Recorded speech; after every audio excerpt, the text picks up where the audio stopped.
ঠাকুর গোষ্ঠীর আদিপুরুষ জগন্নাথ কুশারি অধুনা বাংলাদেশের খুলনা এলাকায় দক্ষিণদিঘি গ্রামে বাস করতেন।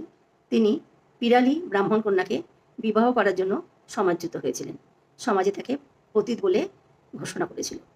বেশ কিছু বছর তারা দক্ষিণদিঘি গ্রামে বসবাস করে।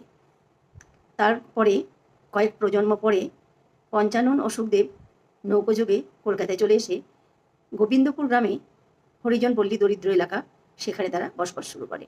একে তো ব্রাহ্মণ, ওই হরিজন পল্লীতে কোনো ব্রাহ্মণ ছিল না। সেই ব্রাহ্মণ পেয়ে তারা খুব খুশি হয়ে যায়। সেই মানুষেরা, হরিজন পল্লীর মানুষেরা পঞ্চানন কুশারি এবং সুখদেব কুশারিকে ঠাকুর বলে ডাকতে শুরু করলেন। পঞ্চানন কুশারি ইংরেজদের জাহাজের মাল ওঠা নামানোর কাজে নিজেকে নিযুক্ত করে।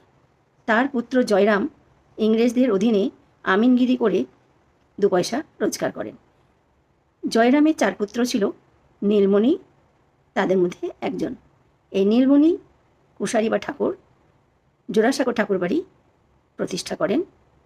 তারপর থেকে তারা কুশারি পদবী পরিত্যাগ করে ঠাকুর পদবী গ্রহণ করে। এই ছিল রবীন্দ্রনাথ ঠাকুরের কুশারি পদবী বদলের কাহিনী।